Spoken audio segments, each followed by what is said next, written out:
जय हिंद साथियों, Indian education study में आपका स्वागत है। आइए हम देखते हैं रुक्मणी प्रकाशन का बिहार पुलिस के जो 30 सेटों का संग्रह है उन्हीं का जो है क्वेश्चन आंसर डिस्कस करेंगे। और यह जो आज 18वां सेट होगा। कौन सा? 18वां सेट होगा।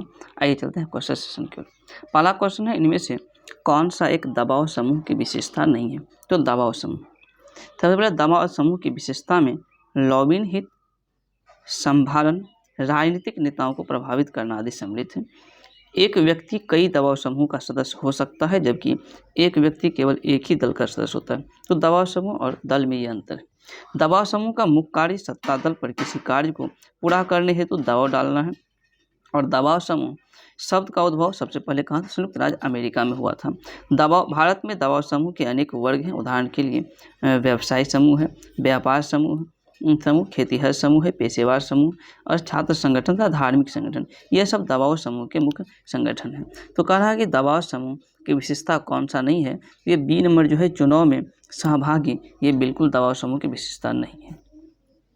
इसका क्या हो जाएगा? बी नंबर आंसर बिल्कुल राइट।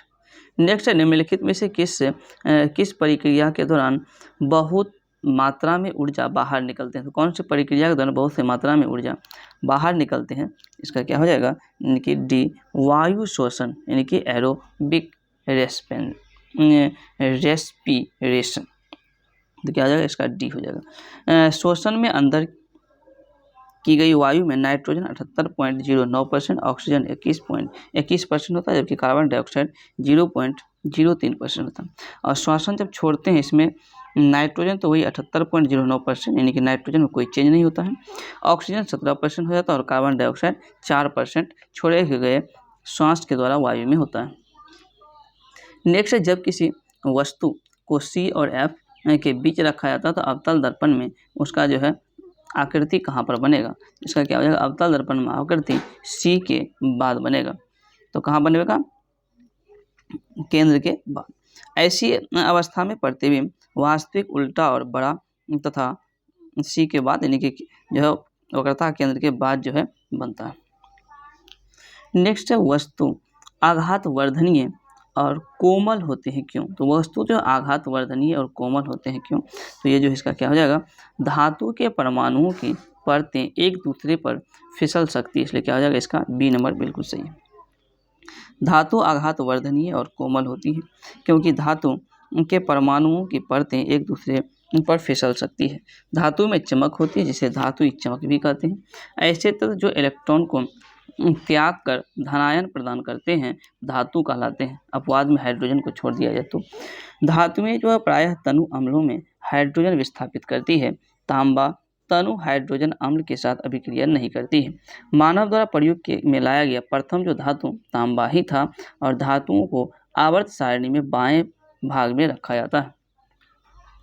नेक्स्ट है, भारत में संथानम और वोहरा समितियों ने क्रमशः किन विषयों पर प्रतिवेदन प्रस्तुत किया था? तो क्या हो जाएगा इसका? यानी कि डी, भ्रष्टाचार और अपराधीकरण पर। भारत में संथानम और बोहरा समिति ने क्रमशः भ्रष्टाचार और अपराधीकरण पर प्रतिवेदन प्रस्तुत किया था। के संथानम की अध्यक्षता में तत्कालीन गृह मंत्री लाल बहादुर शास्त्री के द्वारा एक समिति का गठन किया गया था। संथानम समिति 1963 ईस्वी में अपनी प्रतिवेदन सौंपा था। संथानम समिति के रिपोर्ट पर भारत सरकार ने 1964 ईस्वी में केंद्रीय सतर्कता आयोग की स्थापना की। तो केंद्रीय सतर्कता आयोग की जो स्थापना की थी, यह संथानम समिति के रिपोर्ट पर ही किया गया था। संथानम समिति के रिपोर्ट पर भारत सरकार द्वारा 1964 ईस्वी में केंद्रीय सतर्कता आयोग की स्थापना की गई थी। केंद्रीय सतर्कता आयोग इसको 2003 ईस्वी में संवैधानिक दर्जा दिया गया। तो संवैधानिक दर्जा 2003 ईस्वी में केंद्रीय सतर्कता आयोग को दिया गया। और पीवी नरसिम्हा राव सरकार के द्वारा बोहरा समिति का गठन 1993 ईस्वी में किया गया था, जिसके अध्यक्ष तत्कालीन गृह सचिव बोहरा थे। बोहरा समिति ने राजनेताओं, अपराधियों और नौकरशाहियों के गठजोड़ को राजनीतिक में अपराधीकरण के मूल कारण बताया था। नेक्स्ट है, द एनाटॉमी ऑफ सेकुलर, इसका क्या हो जाएगा? 6 नंबर जो है इसका डी, यानी कि रिलीजियंस हो जाएगा। नेक्स्ट है, चूज द करेक्ट सेंटेंस। तो करेक्ट सेंटेंस कौन सा हो जाएगा? तो बी जो है, this T test sweet. Next है, ए डार्क हाउस मीन्स, इसका अर्थ का क्या हो जाएगा? इसका C, an unknown entry. Choose the correct spelling, इसका कौन सा सही है? तो अगर आप देखते हैं तो क्या हो जाएगा? वेहिसाइकिल क्या है, बिल्कुल सही। नेक्स्ट है to do away with regular means rules means, तो क्या हो जाएगा 10 का जो है डी यानी कि एब्रोगेट। 10 नंबर है एक्शन शब्द के अक्षरों को इस प्रकार व्यवस्थित कीजिए कि सभी स्वर हमेशा साथ आए और कितने विभिन्न प्रकार से उन्हें व्यवस्थित किए जा सकते हैं। इसको अगर आप व्यवस्थित करेंगे तो क्या 576 यानी कि 1 नंबर जो है आंसर निकल के आएगा।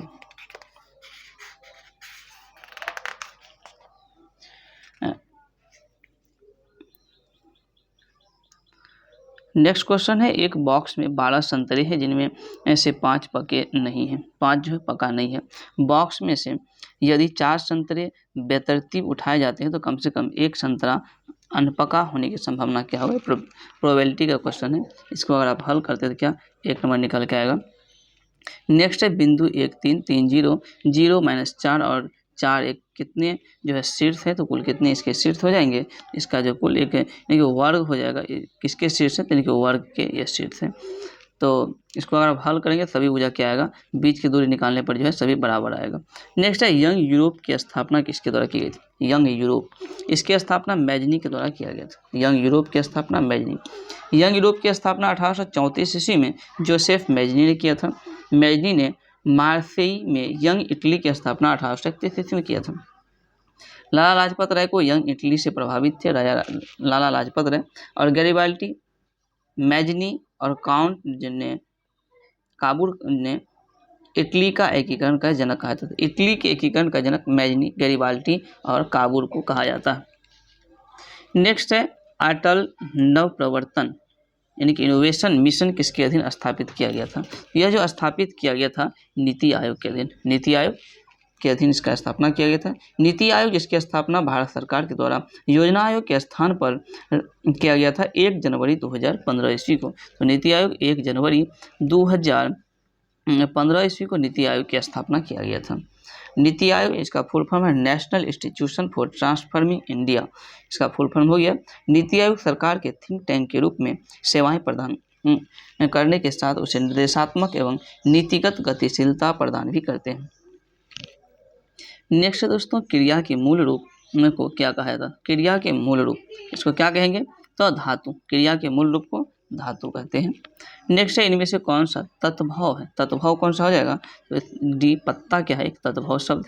नेक्स्ट है सही बर्तने वाला शब्द कौन सा हो जाएगा, तो सही बर्तने वाला जो है शब्द यह उत्तरदायी क्या है, बी नंबर जो है बिल्कुल सही।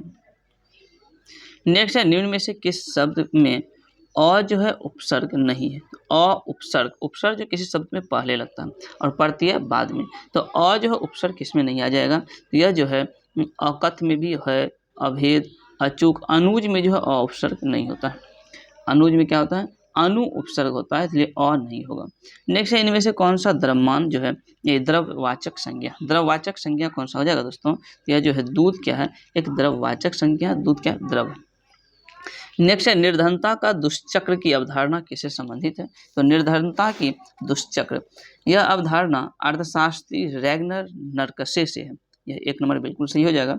इन्होंने अपनी पुस्तक problems of capital formation in under developed country में निर्धनता के दुष्चक्र की अवधारणा दिया था। नरकसे के अनुसार यह दुष्चक्र जो है अनेक शक्तियों का चक्रीय समूह है जो एक दूसरे को प्रभावित करते हैं। यदि एक गरीब देश की आय कम है तो बचत भी कम होगी, इसके कारण न्यून विनियोग होता है और न्यून विनियोग से पुनः न्यून आय होती है। यही निर्धनता का क्या है, एक दुष्चक्र है। नेक्स्ट है एक खगोलीय दूरदर्शी की अभिदृश्यक लेंस तथा नेत्रिका लेंस की फोकस दूरियां क्रमशः एफ तथा बड़ी एफ तथा छोटी एफ। सामान्यतः संयोजन के लिए सूक्ष्मदर्शी की आवर्धन क्षमता कितनी होगी, तो क्या हो जाएगा बड़ी एफ बटे छोटी एफ, इसका क्या हो जाएगा बी। खगोलीय दूरदर्शी आकाशीय पिंड को देखने के लिए उपयोग किया जाता है और इसमें खगोलीय दूरदर्शी में 2 उत्तल लेंस होते हैं, एक अभिदृश्यक और एक नेत्रिका। अभिदृश्यक की फोकस दूरी नेत्रिका से अधिक होती है। इसकी आवर्धन क्षमता यदि प्रतिबिंब अनंत की तो फोकसित हो जाती है। सूक्ष्मदर्शी द्वारा सूक्ष्म वस्तुओं को स्पष्ट रूप से देखा जा सकता है। सरल सूक्ष्मदर्शी कम फोकस दूरी वाला एक उत्तल लेंस होता है। सरल सूक्ष्मदर्शी को आवर्धन लेंस या रीडिंग लेंस भी कहा जाता है। नेक्स्ट है फ्लोरेसेंट ट्यूब में पराबैंगनी प्रकाश दृश्य प्रकाश में बदल जाता है, तो इस क्रिया में प्रकाश का तरंग क्या होता है? तो प्रकाश के तरंग क्या हो जाएगा? तो बढ़ जाएगा। प्रकाश तरंग क्या हो जाएगा? बढ़ जाएगा। ट्यूबलाइट में कांच की एक नली होती है जिसके दीवार पर प्रतिदीप्त पदार्थ के लेप चढ़ा होता है, उसके किनारे पर बेरियम ऑक्साइड की तह चढ़ी रहती है। ट्यूबलाइट का निर्माण पीटर हैविट नामक वैज्ञानिक के द्वारा किया गया था। ट्यूबलाइट में 60 से 70% विद्युत ऊर्जा को प्रकाश ऊर्जा में बदलने की इसमें क्षमता रहता है। तरंगदैर्घ्य का बढ़ता क्रम की अगर हम बात करें, सबसे अधिक गामा किरण, उसके बाद एक्स किरण, फिर जो पराबैंगनी, दृश्य, अवरक्त, सूक्ष्म और रेडियो किरण। तो इस प्रकार जो है इसका बढ़ता हुआ क्रम है। नेक्स्ट है दोस्तों, ऊंचाई से झरने से गिरने वाले जल को झील में संग्रहित कर लेते हैं। इस जल की स्थितिज ऊर्जा का उपयोग विद्युत जो है उत्पादन में किया जाता है। यदि विद्युत उत्पादन में इस ऊर्जा का उपयोग ना हो तो इस ऊर्जा को क्या कहेंगे? इस ऊर्जा को क्या कहेंगे? तो उष्मीय ऊर्जा में परिवर्तित हो जाएगा। क्या हो जाएगा? उष्मीय ऊर्जा परिवर्तित। ऊर्जा का ना तो निर्माण किया जा सकता है और ना ही नष्ट किया जा सकता है। ऊर्जा को सिर्फ एक रूप से दूसरे रूप में स्थानांतर यानी कि बदला जा सकता है। कार्य करने की क्षमता को ही क्या कहते हैं? ऊर्जा कहते हैं। ऊर्जा कार्य की भांति क्या है? एक अदिश राशि ऊर्जा। वास्तव में जब कभी कोई वस्तु किसी अन्य वस्तु पर कार्य करती है तो कार्य करने वाली वस्तु की ऊर्जा खर्च होती है और जिस पर कार्य किया जा रहा है उसका ऊर्जा क्या होता है? बढ़ जाता है। किया गया कार्य जो है स्थानांतरित ऊर्जा के बराबर होता है। ऊर्जा का रूपांतरण की अगर हम बात करें तो स्थितिज ऊर्जा का गतिज ऊर्जा में रूपांतरण, जैसे कि बांध के जल को नीचे गिराकर टरबाइन के माध्यम से किया जाता है। गतिज ऊर्जा को विद्युत ऊर्जा में स्थानांतरित डायनेमो के द्वारा किया जाता है। सौर सेल वह युक्ति है जो सौर ऊर्जा को सीधे प्रकाश ऊर्जा में बदल देता है। नेक्स्ट है, दो पिंडों के बीच की दूरी दोगुनी कर दी जाए तो उनके बीच गुरुत्वाकर्षण बल क्या होगा? उनके बीच जो गुरुत्वाकर्षण बल घटकर 1/4 हो जाएगा। क्या होगा? इसका डी बिल्कुल आंसर सही। गुरुत्वाकर्षण के नियम न्यूटन ने अपनी किताब प्रिंसिपिया में 1687 ईस्वी में दिया था। गुरुत्वाकर्षण नियतांक का मान जो है, गुरुत्वाकर्षण नियतांक का मान 6.67 गुना 10⁻⁻11 न्यूटन मीटर स्क्वायर और केजी स्क्वायर होता है। यह है किसका मान होता है? तो गुरुत्वाकर्षण नियतांक यानी बड़ी जी का मान होता है। गुरुत्वाकर्षण नियतांक का मान प्रत्येक स्थान पर नियत होता है। पृथ्वी और सूर्य के बीच गुरुत्वाकर्षण बल 10⁻21 न्यूटन की कोटि की होती है। तो अति विशाल बल है जिसके कारण पृथ्वी सूर्य के चारों तरफ चक्कर लगाती है। गुरुत्वाकर्षण बल केवल आकर्षण प्रकृति की होती है। यह बल अनंत दूरी तथा न्यूनतम दूरी दोनों के बीच लगता है। नेक्स्ट है, यदि एक पृष्ठ पर कार्य करने वाले बल को दोगुना तथा पृष्ठ के क्षेत्रफल को आधा कर दिया जाए तो दबाव क्या हो जाएगा? दबाव जो है 4 गुना हो जाएगा। क्या होगा? दबाव 4 गुना। दाब का मान जो है पृष्ठीय क्षेत्रफल के बढ़ने से क्या होता है? घट जाता है। पृष्ठीय क्षेत्रफल के घटने से दाब बढ़ जाता है। जैसे कील नुकीले तथा सुई नुकीली बनाई जाती है। इसके कारण जल की गहराई पर जाने पर दाब का मान बढ़ेगा। पहाड़ की ऊंचाई पर जाने पर दाब का मान घटता है। दाब के बढ़ने से क्वथनांक का मान भी बढ़ जाता है और घटने से घट जाता है। प्रति 100 फुट ऊपर जाने पर वायु का दाब पारा स्तंभ का 1 इंच यानी कि 2.54 सेंटीमीटर कम हो जाता है। नेक्स्ट है, वायुमंडल के दाब पर हीलियम को एकाएक दबाकर उसका आयतन आधा कर दिया जाए तो दाब क्या हो जाएगा? तो दाब जो है 2 वायुमंडल हो जाएगा। कितना? 1 नंबर इसका बिल्कुल सही हो जाएगा। बॉयल्स के नियम से नियत तापमान पर किसी गैस के आयतन उसके दाब के क्या होता है? व्युत्क्रमानुपाती होता है। चार्ल्स के नियम की अगर हम बात करें तो नियत दाब पर किसी गैस के आयतन परम ताप के क्या होता है? समानुपाती होता है। यदि वायुदाब मापी में पारे के स्थान पर पानी भर दिया जाए तो वायुदाब मापी में नली की ऊंचाई 1 वायुमंडलीय दाब पर 10.33 मीटर का होगा।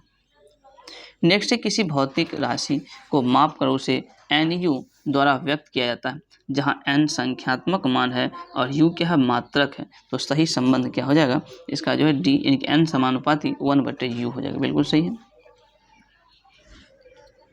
नेक्स्ट है 5 न्यूटन और 10 न्यूटन के परिणामी बल नहीं हो सकता। तो कौन सा नहीं हो सकता है? ये जो 4 न्यूटन बल नहीं हो सकता है। नेक्स्ट है यदि किसी वस्तु यानी कि यदि एक वस्तु का ताप 140 फ़ारेनहाइट है तो उसका ताप सेंटीग्रेड में क्या हो जाएगा? तो सेंटीग्रेड की अगर हम बात करें तो क्या हो जाएगा? यह 60 डिग्री सेल्सियस नहीं, बिल्कुल डी नंबर सही होगा। इसका सूत्र है C/5 बराबर F-32/9।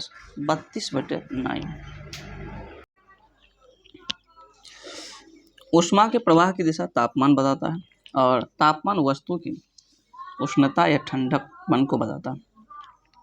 पानी का बर्फ में जमना 0 डिग्री सेल्सियस पर पानी क्या होता है? बर्फ में जम जाता है। कमरे का सामान्य तापमान 27 डिग्री सेल्सियस, मानव शरीर का तापमान 37 डिग्री सेल्सियस और पानी का जो उबलता है 100 डिग्री सेल्सियस में। पारा जो है जमता है पारा -39 डिग्री सेल्सियस में, -39 डिग्री पर पारा जमता है। और एल्कोहल जो -115 डिग्री सेल्सियस पर एल्कोहल जमता है। नेक्स्ट है दोस्तों, भारत में बजटीय प्रणाली का जनक किसे कहा था? भारत में बजटीय प्रणाली का जनक जो है विल्सन को कहा था। किसे? विल्सन को। जेम्स विल्सन ने 18 फरवरी 1860 ईस्वी में सर्वप्रथम बजट पेश किया था। बजट किसी सरकार के आय व्यय के साथ देश के वर्तमान आर्थिक स्थिति को भी दर्शाता है। भारत में बजट की चर्चा संविधान के अनुच्छेद 112 में वार्षिक वित्तीय विवरण के नाम से उल्लेख किया गया है। बजट जो फ्रांसीसी भाषा के बगेट से निकला है, जिसका अर्थ है चमड़ा का थैला। भारतीय परिषद एक्ट 1909 ईस्वी में सर्वप्रथम बजट पर पूर्ण बहस करने की छूट दिया गया था। नेक्स्ट है वस्तुओं के व्यय मूल परिवर्तन की दिशा के विपरीत केवल तभी होगा जब क्या हो? तो यह जो है मात्रा में परिवर्तन मूल्य पर जो है प्रतिशत परिवर्तन से क्या होगा? अधिक होगा। इनकी इसका क्या हो जाएगा? C नंबर बिल्कुल सही।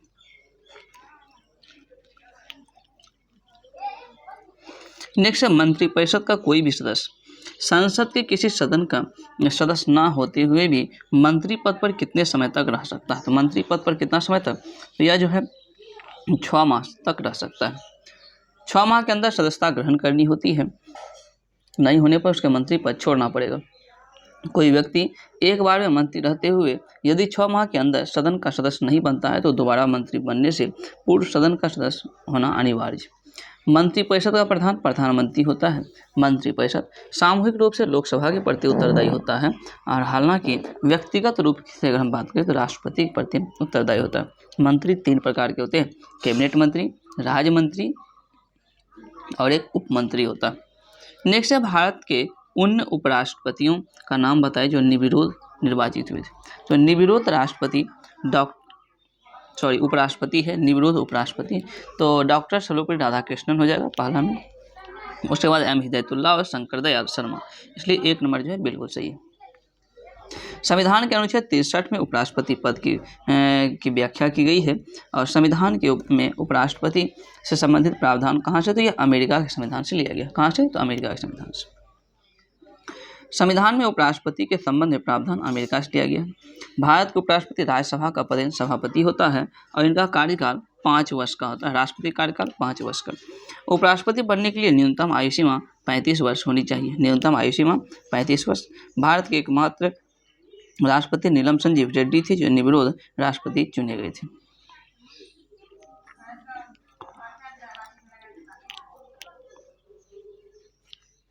नेक्स्ट क्वेश्चन है, साइबेरिया क्षेत्र में किस प्रकार के वन पाए जाते हैं? साइबेरिया क्षेत्र की अगर हम बात करें तो यह किस प्रकार के वन पाए जाते हैं? तो यह हो जाएगा कोनधारी वन। कौन सा? कोनधारी वन। टुंडा वन बर्फ से ढका रहता है और गर्मी में यहाँ मॉस तथा लाइकेन उगते हैं। टैगा वन सदाबहार वन में पाए जाते हैं। इस वन के वृक्ष की पत्तियां नुकीली होती है। Taiga one Siberia, Alaska, Canada, Scandinavia आदि में पाया जाता है। टैगा वन दुनिया का सबसे बड़ा भूमि बायोम कहा जाता है इसे। पर्वतीय वन चौड़ी पत्ती वाली शंकुधारी वृक्ष में पाए जाते हैं और विषुवत रेखीय वन इन वनों में वृक्ष एवं झाड़ियों का मिश्रण होता है। जैतून, कॉर्क और ओक यहाँ के मुख्य वृक्ष हैं। नेक्स्ट है दोस्तों, निम्नलिखित में से उस सागर का नाम बताइए जो 3 महाद्वीपों को स्पर्श करता है। 3 महाद्वीपों को स्पर्श, तो क्या हो जाएगा? डी नंबर भूमध्य सागर। भूमध्य सागर के उत्तर में यूरोप, दक्षिण में अफ्रीका और पूर्व में एशिया महादेश। हिंद महासागर के उत्तर में एशिया महाद्वीप, दक्षिण में अंटार्कटिका महाद्वीप और पूर्व में ऑस्ट्रेलिया महाद्वीप तथा पश्चिम में अफ्रीका महाद्वीप। हिंद महासागर का वास्तविक तटवर्ती सागर दो ही है, एक है लाल सागर और फारस की खाड़ी। नेक्स्ट है कि पारस्परिक मांग की अवधारणा किसने प्रतिपादित किया? पारस्परिक मांग, इसकी अवधारणा की हम बात करें तो जे.एस. मिल के द्वारा प्रतिपादित किया गया था। जे.एस. मिल ने एक निश्चित श्रम की मात्रा हेतु उत्पादन की मात्रा को दिए गए देश में भिन्न भिन्न माना था। इस प्रकार जे.एस. मिल की प्रस्तुतिकरण तुलनात्मक लाभ या श्रम की कार्यक्षमता के रूप में। मील का सिद्धांत बताता है किसी देश को कितना आयात या निर्यात करना चाहिए, जिसका व्याख्या रिकार्डो ने नहीं किया था।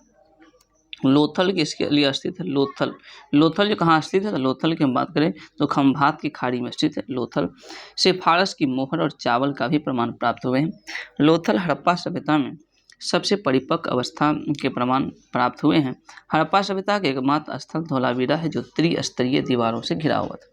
धोलावीरा में जल प्रबंधन का उल्लेख भी किया गया है। लोथल सिंधु सभ्यता का बंदरगाह नगर था। अग्निकुंड लोथल और कालीबंगन से प्राप्त हुए। लोथल गुजरात के अहमदाबाद जिले के भोगवा नदी किनारे था। इसके उत्खनन रंगनाथ राव के द्वारा किया गया था।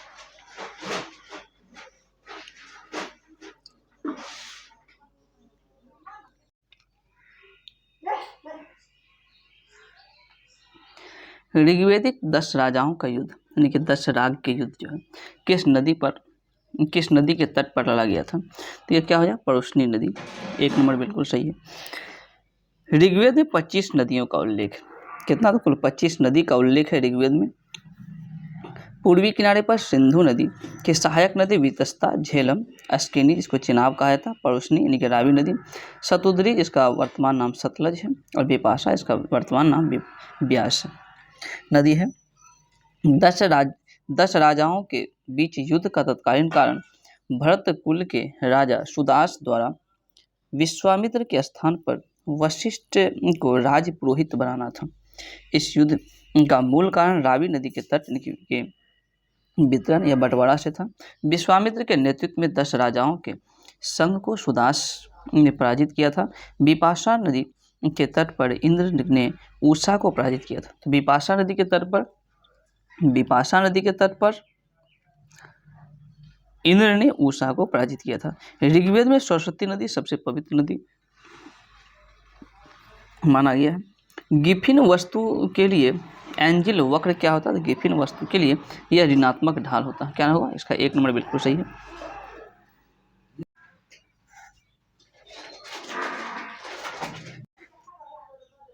तालीकोटा का युद्ध 1565 ईस्वी में हुआ था। यह 23 जनवरी 1565 ईस्वी में विजयनगर और बहमनी राज्यों के मध्य हुआ था। तालीकोटा को राक्षसी, तगरी या बन्नीहट्टी के युद्ध के नाम से भी जाना जाता है। तालीकोटा युद्ध में विजयनगर का पतन हो गया और तालीकोटा युद्ध के बाद राजा सदाशिव ने तिरुमल के सहयोग से पेनुकोंडा को राजधानी बनाकर शासन आरंभ किया था। नेक्स्ट है, निम्न में से कौन जो है चमकीला धातु है? चमकीला धातु कौन सा हो जाएगा? यह आयोडीन। आयोडीन क्या है? एक चमकीला धातु है। आयोडीन एक ठोस अधातु है, यानी कि चमकीला अधातु ठोस अधातु है। बैंगनी रंग का यह होता है तथा इसकी धातुई चमक इसमें पाई जाती है। मानव शरीर में आयोडीन थायराइड ग्रंथि से थायरॉक्सिन नामक कार्बनिक यौगिक के रूप में पाया जाता है। अधातु में सामान्यतः चमकहीन होता है। अधातु जो है सामान्यतः क्या होता है? चमकहीन होता है, परंतु आयोडीन अधातु होते हुए भी चमकीला होता है। अधातुओं के गलनांक एवं क्वथनांक कम होता है और ये सामान्यतः मुलायम होते हैं। ग्रेफाइट और हीरा के गलनांक अत्यधिक जो क्या होता है? उच्च होता है।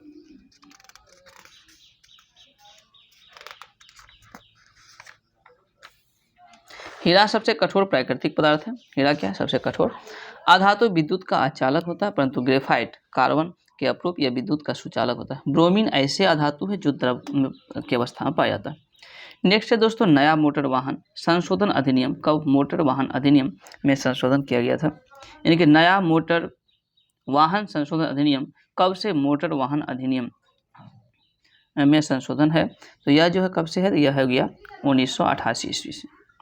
1 सितंबर 2019 को नया मोटर वाहन संशोधन अधिनियम लागू किया गया और इस संशोधन अधिनियम के द्वारा कानून को और कठोर किया गया। यह अधिनियम सड़क परिवहन और राजमार्ग मंत्रालय भारत सरकार द्वारा लागू किया गया है। नेक्स्ट है ईस्ट इंडिया कंपनी और बंगाल के नवाबों के बीच जब प्लासी का युद्ध हुआ था उस समय मुगल सम्राट कौन था? उस समय मुगल सम्राट की अगर हम बात करें तो आलमगीर द्वितीय था। कौन? बी नंबर इसका बिल्कुल सही है। आलमगीर द्वितीय का शासनकाल 1754 से लेकर 1759 ईस्वी तक था। इसे रंगीला बादशाह भी, मोहम्मद शाह को रंगीला बादशाह कहा जाता है। तख्ते ताउस पर बैठने वाला अंतिम शासक मोहम्मद शाह ही था और शाह आलम द्वितीय के शासनकाल में अंग्रेजों ने दिल्ली पर कब्जा किया था। प्लासी के युद्ध 23 जनवरी 1757 ईस्वी को अंग्रेज सेनापति रॉबर्ट क्लाइव और बंगाल के नवाब सिराजुद्दौला के मध्य हुआ था। अहमद शाह अब्दाली का वास्तविक नाम अहमद खां था। इन्होंने भारत पर लगभग 8 बार आक्रमण किया था। नेक्स्ट है किस गवर्नर जनरल के कार्यकाल में कलकत्ता में विक्टोरिया मेमोरियल हॉल का निर्माण का प्रस्ताव 1901 ईस्वी में रखा गया था? तो किसके कार्यकाल में? यह कर्जन के कार्यकाल में। लॉर्ड कर्जन के कार्यकाल में 1901 ईस्वी में कलकत्ता में विक्टोरिया मेमोरियल हॉल का निर्माण के प्रस्ताव रखा गया था। 22 जनवरी 1901 ईस्वी में महारानी विक्टोरिया की मृत्यु हो गई। विक्टोरिया मेमोरियल का निर्माण 1906 से लेकर 1912 ईस्वी के मध्य हुआ था। लॉर्ड कर्जन के कार्यकाल में बंगाल का विभाजन हुआ था। लॉर्ड एल्गिन प्रथम ने बहावी आंदोलन का दमन किया था 1863 ईस्वी में। नेक्स्ट गांधी जी का नाम के पहले महात्मा कब जोड़ा गया? तो गांधी जी के नाम के पहले महात्मा जो है चंपारण सत्याग्रह के दौरान 1917 ईस्वी में चंपारण सत्याग्रह हुआ था उसके समय में जोड़ा गया था। तो गांधी जी को जो है महात्मा रविन्द्रनाथ टैगोर के द्वारा दिया गया था। हालांकि सुभाष चंद्र बोस ने इसे राष्ट्रपिता की उपाधि दी थी और केसरी हिंद की उपाधि जो अंग्रेजों के द्वारा दिया गया था, जो कि असहयोग आंदोलन के समय गांधी जी ने लौटा दिया था। महात्मा गांधी ने रविन्द्रनाथ टैगोर को गुरुजी की उपाधि, राजेंद्र प्रसाद को अजातशत्रु की उपाधि और ब्रिटिश सरकार ने महात्मा गांधी को केसर की उपाधि से सम्मानित किया था। नेक्स्ट है दक्षिण पूर्व एशिया का एकमात्र भू अवशिष्ट देश कौन सा? इसका हो जाएगा लाओस। दक्षिण पूर्व एशिया के एकमात्र भू अवशिष्ट देश लाओस हो जाएगा। भू अवशिष्ट देश वह देश है जिसकी सीमा समुद्री तट रेखा से नहीं जुड़ता। सबसे बड़ा भू अवशिष्ट देश कजाकिस्तान हो गया।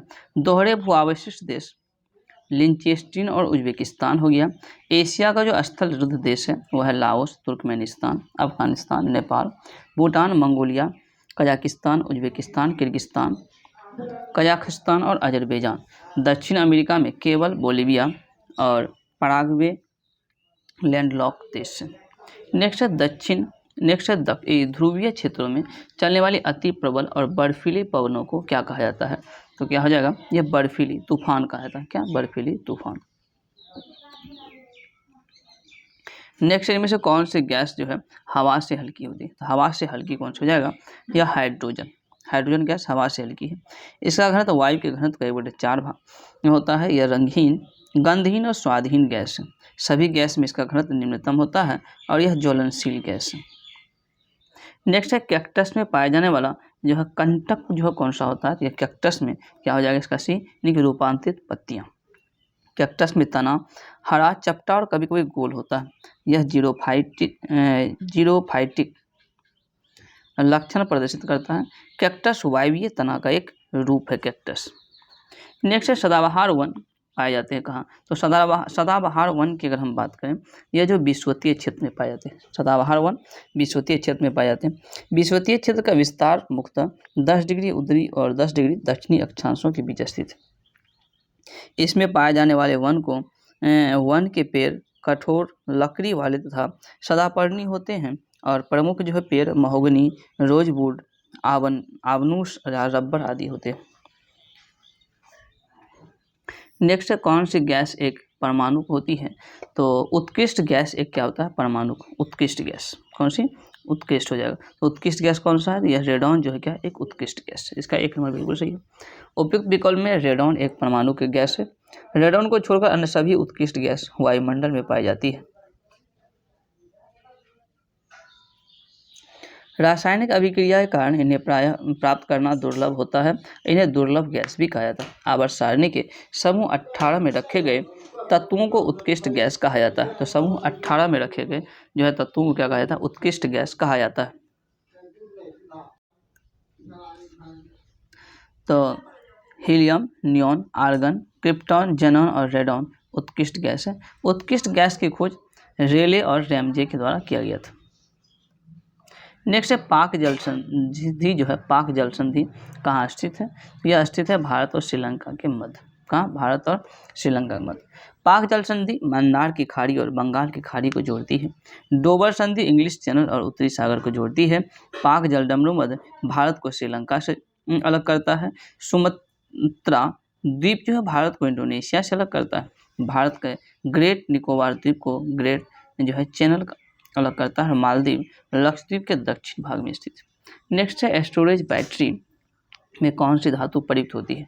स्टोरेज इसमें कौन सी? तो लेड यानी कि शीशा। प्राथमिक सेल रासायनिक रूप से सीधे विद्युत ऊर्जा में परिवर्तित करता है। टॉर्च में प्राथमिक सेल का उपयोग किया जाता है। विद्युत सेल पहले विद्युत ऊर्जा को रासायनिक ऊर्जा में और फिर रासायनिक ऊर्जा को विद्युत ऊर्जा में परिणत होते हैं। इसका उपयोग मोटर कारों, ट्रकों और ट्रैक्टरों में किया जाता है। लेक्लांशिया सेल का उपयोग विद्युत घंटी, टेलीफोन आदि में किया जाता है। हालांकि शुष्क सेल इसका उपयोग टॉर्च, ट्रांजिस्टर, रेडियो आदि के उपकरण में किया जाता है। नेक्स्ट है प्रोटीन जो संश्लेषण होता है, प्रोटीन संश्लेषण, तो यह किसके द्वारा? तो राइबोसोम के द्वारा। राइबोसोम गोल्जिका को कोशिकाओं के अणुओं या यातायात प्रबंध कहा जाता है। माइटोकॉन्ड्रिया को शक्ति केंद्र या ऊर्जा केंद्र कहा जाता है। राइबोसोम को प्रोटीन का फैक्ट्री कहा जाता है। क्रोमोसोम को वंश गति का वाहक कहा जाता है। साबुन के निर्माण कैसे होता है? साबुन के निर्माण की अगर हम बात करें तो वनस्पति तेल और जंतु चर्बी से साबुन का निर्माण होता है, इसलिए क्या हो जाएगा? इसका सी, एक और दो दोनों हो जाएगा। नेक्स्ट है आलसियों का मूल मंत्र जो है, अजगर करे न चाकरी, पंछी करे न काम। इसके रचयिता कौन है? इसके रचयिता मलुक दास हो जाएगा। कौन? तो मलुक दास। मलुकदास भक्तिकालीन संत हैं। दादू दयाल ने सांभर में ब्रह्म संप्रदाय की स्थापना की। सांभर में तथा निपख आंदोलन की शुरुआत किया था दादू दयाल ने। तुलसीदास ने रामचरितमानस ग्रंथ की रचना की थी, जबकि कबीर एकेश्वरवाद में आस्था तथा निराकार ब्रह्म की उपासना करते थे और कबीर के उपदेश शब्द सिखों के आदि ग्रंथ में भी संकलित किया गया। नेक्स्ट है स्वामी दयानंद सरस्वती का मूल नाम क्या है? स्वामी दयानंद सरस्वती, इसका मूल नाम मूल शंकर हो जाएगा। क्या हो जाएगा? स्वामी दयानंद सरस्वती ने आर्य समाज की स्थापना की थी। आर्य समाज की स्थापना किया था स्वामी दयानंद सरस्वती ने। आर्य समाज की स्थापना बम्बई में 1875 ईस्वी में स्वामी दयानंद सरस्वती के द्वारा किया गया था। दयानंद सरस्वती का जन्म 1824 ईस्वी में काठियावाड़ के मोराबी राज्य के टंकारा में हुआ था। स्वामी दयानंद सरस्वती, इसकी मृत्यु अजमेर में हुई थी। 20 देने के कारण इसकी मृत्यु हुई थी अजमेर में। इन्हें भारत के मार्टिन लूथर किंग सीनियर कहा जाता है। सत्यार्थ प्रकाश आर्य समाज का सबसे महत्वपूर्ण पुस्तक है। शुद्धि आंदोलन के प्रवर्तन स्वामी दयानंद सरस्वती। स्वामी दयानंद सरस्वती का कथन है वेदों की ओर लौटो। नेक्स्ट है दोस्तों फ्रियोन का उपयोग किसमें किया जाता है? फ्रियोन का जो उपयोग है यह उपयोग सभी यानी कि विलायक के रूप में, परिक्षेपण के रूप में और जो है शीतक के रूप में फ्रियोन का प्रयोग किया जाता है।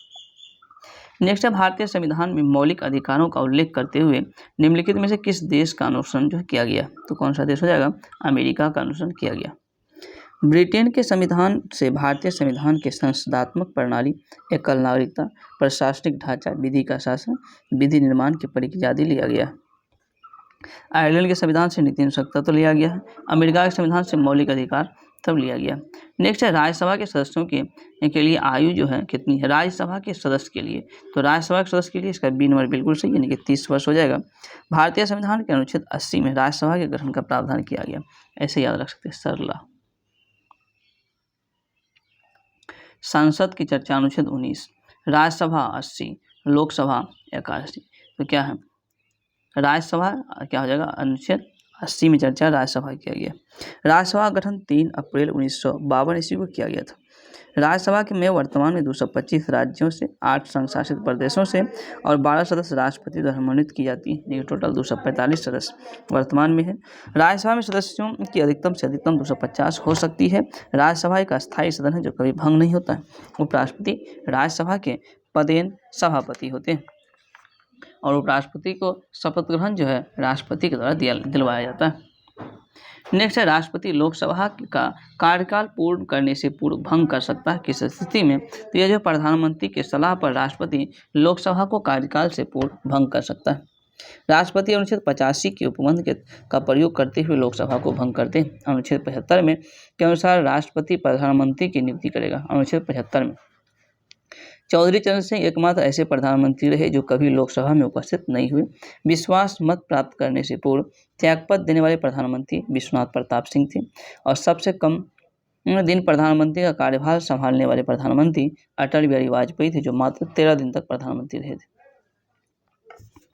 नेक्स्ट है, निम्नलिखित में से किस समिति में लोकसभा के 15 और राज्यसभा के 7 सदस्य होते हैं? कौन सी समिति में?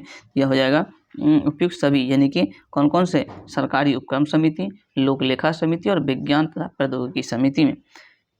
लोक लेखा समिति को प्राक्कलन समिति का जुड़वां बहन भी कहा जाता है। और लोकसभा अध्यक्ष इसके जो है लोकसभा की कार्य मंत्रणा समिति में कुल 15 सदस्य होते हैं। लोकसभा अध्यक्ष जो इसके पदेन अध्यक्ष होते हैं कार्य मंत्रणा समिति। नेक्स्ट है, गवर्नर द्वारा जारी किया गया अध्यादेश किसके द्वारा मंजूर किया जाता है? तो गवर्नर द्वारा जारी किया गया अध्यादेश है किसके द्वारा? तो विधानमंडल के द्वारा जो है मंजूर किया जाता है। राज्यपाल का अध्यादेश प्रारंभ सत्र होने से 6 सप्ताह के भीतर विधानमंडल द्वारा स्वीकृत होना आवश्यक है, अन्यथा अध्यादेश की वैधता समाप्त हो जाएगी। गवर्नर अनुच्छेद 213 के तहत अध्यादेश जारी करते हैं। इसके तहत अनुच्छेद 213 के तहत। नेक्स्ट है, निम्नलिखित में से वह वर्ग कौन सा है जिसमें मुद्रास्फीति के कारण सबसे अधिक हानि होती है? तो वह वर्ग कौन सा जिसमें मुद्रास्फीति के कारण सबसे अधिक जो है हानि होती है? तो सबसे अधिक हानि हो जाएगा देनदार को। हालांकि लेनदार, व्यापारी वर्ग और वास्तविक परिसंपत्ति वाले को ये सब क्या होता है? यह सबको लाभ ही होता है। मुद्रास्फीति से ऋणदाता जैसे लेनदार को क्या होता है? हानि। हालांकि ऋणी जो लेनदार होता है उसको क्या होता है? लाभ होता है। निश्चित आय वर्ग वाले व्यक्ति को भी मुद्रास्फीति में हानि होता है। बचत पर भी मुद्रास्फीति के प्रतिकूल प्रभाव पड़ता है। किसान वर्ग, उत्पादक वर्ग मुद्रास्फीति में से लाभ की स्थिति में होते हैं। आर्थिक दृष्टि से सीमित और नियंत्रण मुद्रास्फीति अल्प विकसित या विकासशील अर्थव्यवस्था के लिए लाभदायक होता है।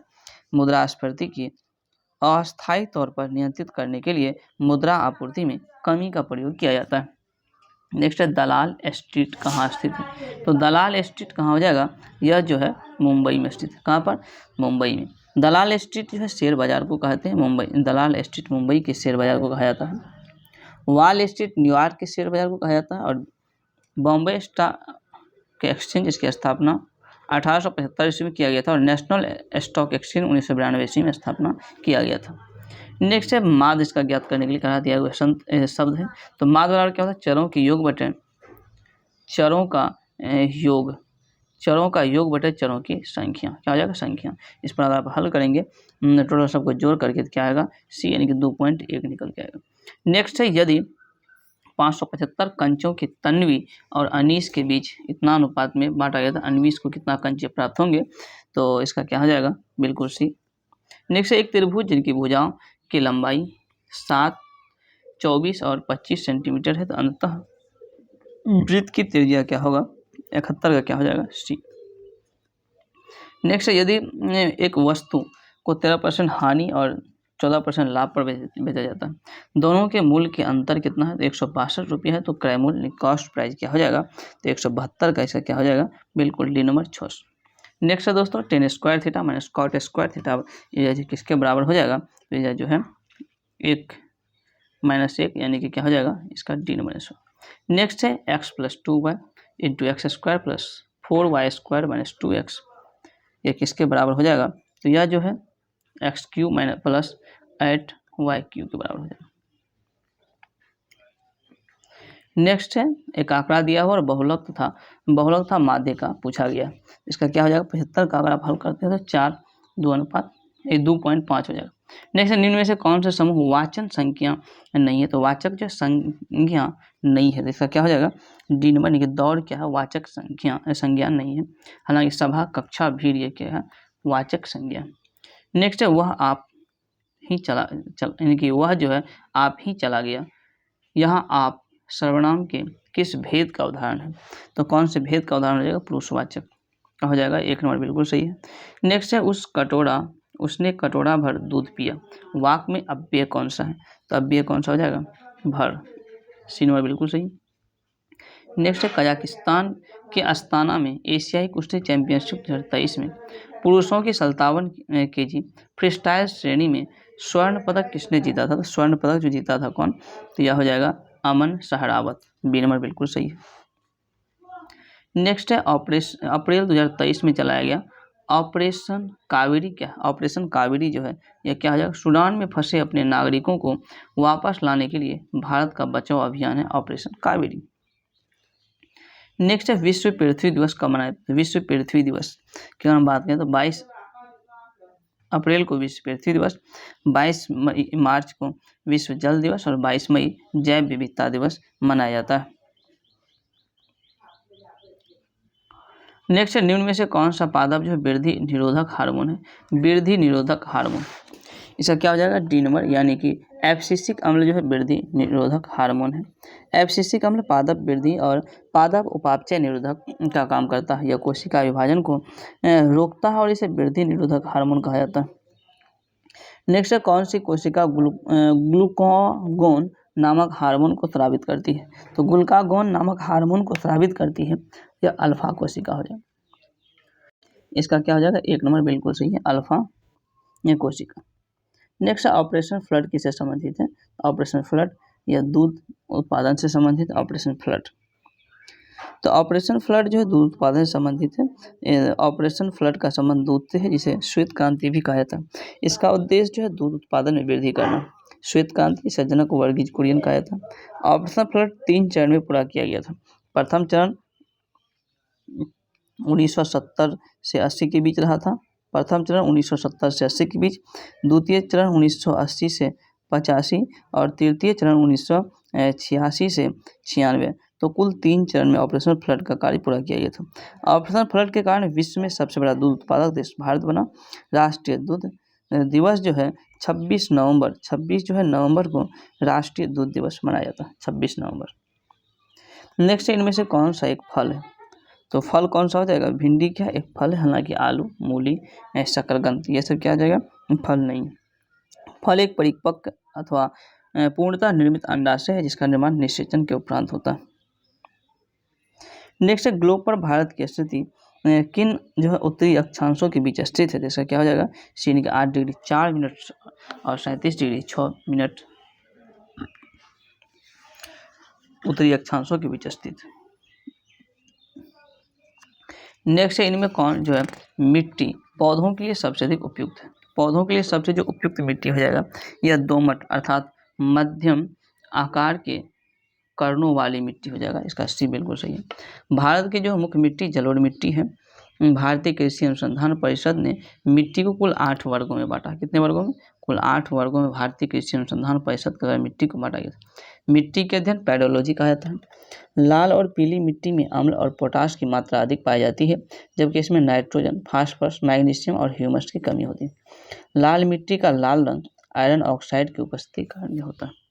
आयरन ऑक्साइड के कारण होता है लाल मिट्टी का लाल रंग।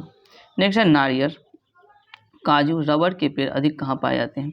यह अधिक मात्रा में कहाँ? यह जो मालाबार के तटीय क्षेत्र में पाए जाते हैं। कहाँ पर? मालाबार के तटीय क्षेत्र में। नेक्स्ट है कितने लोगों को अर्थशास्त्र के क्षेत्र में वर्ष 2022 का नोबेल पुरस्कार दिया गया था? तो ये कितने को दिया गया था? 3 व्यक्ति को दिया गया था। ये तीनों को यह पुरस्कार बैंक और वित्तीय संकटों पर शोध के लिए दिया गया था। अर्थशास्त्र में नोबेल पुरस्कार 1969 ईस्वी में प्रारंभ हुआ था। नोबेल पुरस्कार को 6 क्षेत्र में दिया जाता है: शांति, चिकित्सा, भौतिक रसायन, साहित्य और अर्थशास्त्र के क्षेत्र में दिया जाता है। 1901 ईस्वी में जो है सर्वप्रथम शांति का पुरस्कार दिया गया था। और ये जो 3 लोगों को जो दिया गया है 2022 ईस्वी में, ये है Ben S बर्नानके, Douglas W diamond और तथा फिलिप एच डायबिंग। नेक्स्ट है भारत के पूर्वी तट पर स्थित पतन कौन सा? भारत के पूर्वी तट पर यह कौन सा हो जाएगा? पारादीप और हल्दिया भारत के पूर्वी तट पर है। हल्दिया पतन पश्चिम बंगाल में स्थित है और कांडला ज्वारीय पतन है। नेक्स्ट है निम्न में से किसका जो घनत्व जल के घनत्व से कम होता है? तो जल के घनत्व से कम किसका हो जाएगा? कॉर्क का घनत्व जो है जल के घनत्व से कम होता है। नेक्स्ट है राजीव गांधी जो खेल रत्न पुरस्कार सर्वप्रथम प्राप्तकर्ता कौन थे? तो राजीव गांधी खेल रत्न पुरस्कार के जो प्राप्तकर्ता हैं यह विश्वनाथ आनंद हो जाएगा। 1 नंबर बिल्कुल सही है, विश्वनाथ आनंद। राजीव गांधी खेल रत्न पुरस्कार विश्वनाथ आनंद 1991-92 में दिया गया था। द्रोणाचार्य पुरस्कार की राशि 10 लाख रुपया कर दिया गया है। अर्जुन पुरस्कार की 15 लाख रुपया कर दिया गया। नेक्स्ट है गन्ना जो है सामान्यतः उपजाया जाता है गन्ना, यह तो जो है कटे टुकड़े से गन्ना का सामान्यतः तना काट कर बोया जाता है। गन्ना का जन्मभूमि भारत में माना जाता है और भारत में सर्वाधिक गन्ना का उत्पादन उत्तर प्रदेश में होता है। नेक्स्ट है वर्ष 2022 में ग्लोबल हंगर इंडेक्स में भारत को कौन सा स्थान प्राप्त हुआ? तो ग्लोबल हंगर इंडेक्स इसमें 107वें स्थान प्राप्त हुआ। कौन सा? तो 107वें स्थान प्राप्त हुआ ग्लोबल हंगर इंडेक्स में। यह इंडेक्स 2006 ईस्वी में जारी किया गया था। ग्लोबल हंगर इंडेक्स कुल 4 संकेत पर आधारित है: अल्प पोषण, चाइल्ड वेस्टिंग और चाइल्ड स्टार्टिंग तथा बाल मृत्यु दर। नेक्स्ट है उस निष्क्रिय गैस का नाम क्या है जिसे आधुनिक आवर्त सारणी में पहले आवर्त में रखा गया? तो कौन सा हो जाएगा इसका? बी यानी कि हीलियम। क्या हो जाएगा? B helium. तो अब इंग्लिश है जैसे कि 96 का the sky is coldly it, तो क्या हो जाएगा? माइट। 97 है कि ऑल विजिटर्स, क्या हो जाएगा? तो all visitors must report to reception. 98 क्या? बी हो जाएगा। और 99 का जो है क्या हो जाएगा? बी। 99 का बी हो जाएगा कि is C no to you. 100 है 100 नंबर सिनोनिम्स पूछ रहा है, इसका क्या हो जाएगा? इसका 1 नंबर हो जाएगा 2 क्वेश्चन। तो 100 क्वेश्चन का यहाँ डिस्कस समाप्त हुआ। अगर आपको ये वीडियो पसंद है तो कृपया इसे लाइक करें, चैनल को सब्सक्राइब करें। Thank you.